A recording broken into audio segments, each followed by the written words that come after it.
হেফাজতের আপনারা আইন করবেন কি করবেন না এটা আমাদের জানার দরকার নাই, কারণ কোরআন হেফাজতের জিম্মাদার তো আল্লাহ। লা ইয়াতিহিল বাতিল মিন বাইনি ইয়াদাইহি ওয়ালা মিন খালফিহি, কোরআন হেফাজতের জিম্মাদার তো তিনি। এই কোরআনের ডানের থেকে বামে থেকে সামনে থেকে পেছন থেকে কোন শত্রু এটাকে শেষ করে দেওয়ার ক্ষমতা রাখে না, এটার জিম্মাদার আল্লাহ। সুতরাং ওটা নিয়ে আমাদের মাথা ব্যথা নাই, কিন্তু কোরআনকে যদি কেউ অবমাননা করে তাদের সঙ্গে বাংলাদেশের 16 কোটি মানুষের বোঝাপড়া আছে, এটা আপনাদের জেনে রাখা দরকার। আমি আমার সন্তানের চাইতে কোরআনকে ভালোবাসি, আমার বাপ মায়ের চাইতে আমি কোরআনকে ভালোবাসি। তোমরা যদি আমার গায়ে আমার শরীরের দিকে তাক করে পিস্তল দিয়ে রাইফেল দিয়ে যদি আমাদের বুকটাকে ঝাঁঝরা করে দাও, হয়তো আমরা নীরবে শুয়ে হয়তো কবরস্থ হয়ে যাব।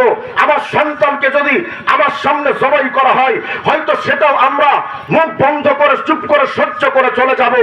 যদি তোমরা আমাকে বাংলাদেশের জমিন থেকে দেশান্তরিত করো, হয়তো সেটাও আমরা মেনে নিব।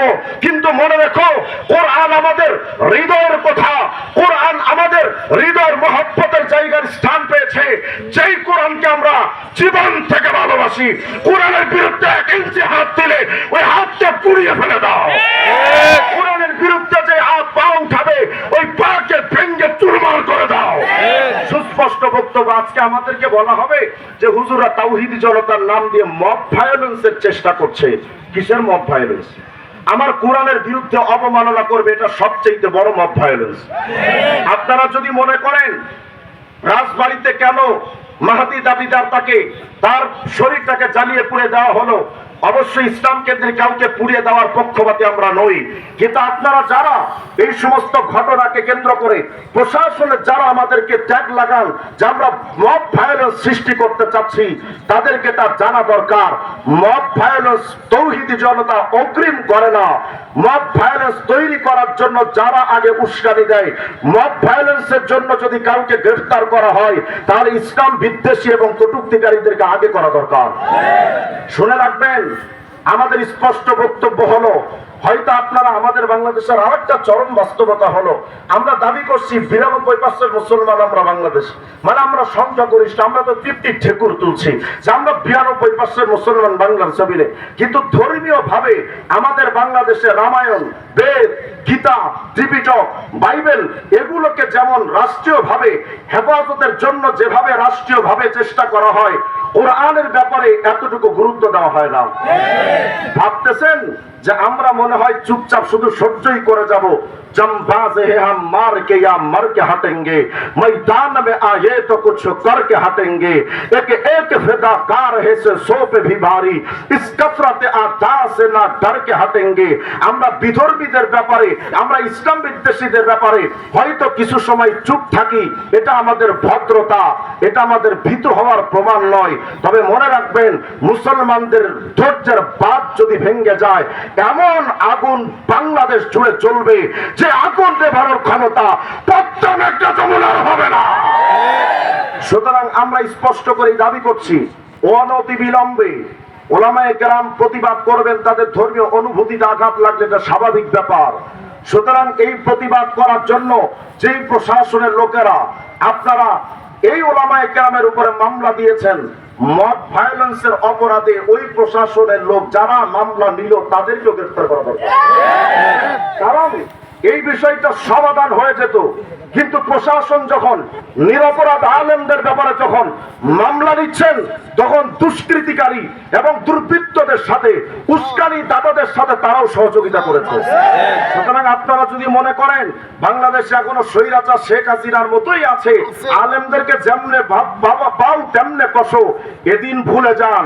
সেদিন 2024-এ হারিয়ে গেছে, ওদিন আর বাংলাদেশে ফিরে আসবে না। সুতরাং প্রশাসনের ভাইদের কাছে আমাদের অনুরোধ, অনতি বিলম্বে ওলামায়ে কেরামের উপরে মিথ্যা মামলা প্রত্যাহার করুন। আপনারা মনে করবেন না যে ঢাকা থেকে তো বড় হুজুর মুক্তাদা আলেমরা আসে নাই, আর আমরা তো আসছি মাত্র মেসাল স্বরূপ, আমরা তো আসছি মাত্র শো স্বরূপ। আপনারা ভাববেন না যে বাংলাদেশের বিজ্ঞ ওলামায়ে কেরাম বড় যারা আছেন তারা এই ব্যাপারে অবগত নয়। যদি ওলামায়ে কেরামের নামে মিথ্যা মামলা প্রত্যাহার না করেন এবং যারা কোরআন অবমাননা করেছে সর্বোচ্চ শাস্তি তাদেরকে না দেন, এই আন্দোলন শুধু বারহাট্টায় সীমাবদ্ধ থাকবে না, এই আন্দোলন শুধু নেত্রকোনায় সীমাবদ্ধ থাকবে না, এই আন্দোলন শুধু বৃহত্তর ময়মনসিংহে সীমাবদ্ধ থাকবে না, টেকনাফ থেকে তেতুলিয়া পর্যন্ত হয়তো মুফতি আমিনী নাই, হয়তো ফজলুল করিম নাই, হয়তো শাইখুল হাদিস নাই, হয়তো আহমদ শফিউর কাদের মিল্লাত আল্লামা জুনায়েদ বাবুনগরী নাই, কিন্তু ভুলে যাবেন না তাদের আত্মার সন্তান তৈরি আছে। সুতরাং এই ওলামায়ে কেরামকে অযথা আপনারা খোঁচায়েন না। আমরা শান্তিপ্রিয় মুসলমান, শান্তিতে বসবাস করতে চাই। হিন্দুরা তাদের ধর্মীয় গ্রন্থ নিয়ে তারা তাদের মতো আমল করুক, আমাদের মাথা ব্যথা নাই। আমরা আমাদের দাওয়াতি কাজ চালিয়ে যাব। বৌদ্ধরা তাদের বৌদ্ধ ধর্ম পালন করুক, অসুবিধা নাই। সমস্ত ধর্মের লোকেরা তাদের নিজস্ব ধর্ম পালন করবে, এটাই তো আপনারাই বলেন। আপনাদের কুফরি গণতন্ত্র তো এটাই বলে, সবার নিজের জায়গায় মতামতের স্বাধীনতা আছে।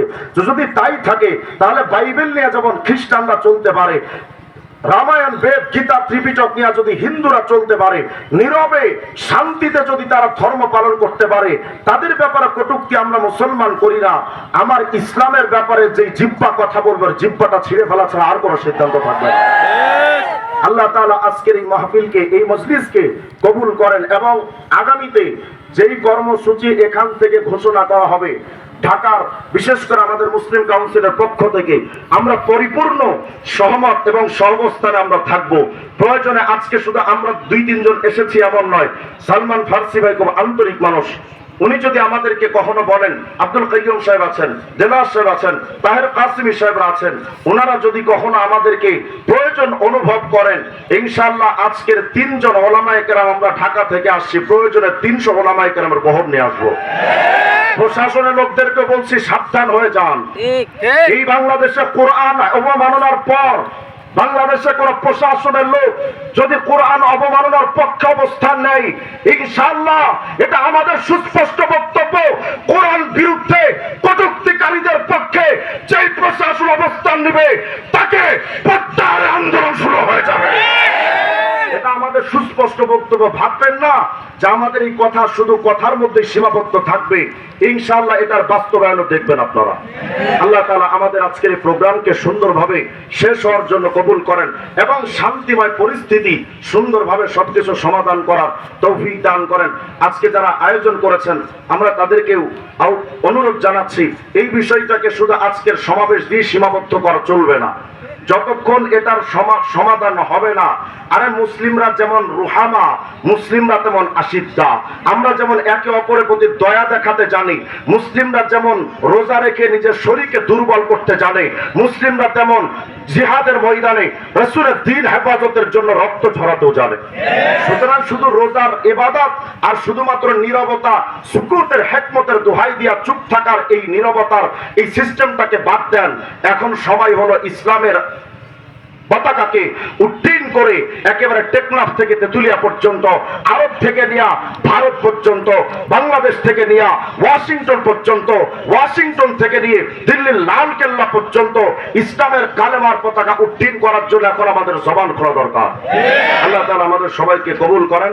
দ্বীনের হেফাজতে ইসলামের সৈনিক হিসেবে, কোরআনের একজন সচ্চা অনুসারী হিসেবে আল্লাহ পাক আমাদের সবাইকে কবুল করেন।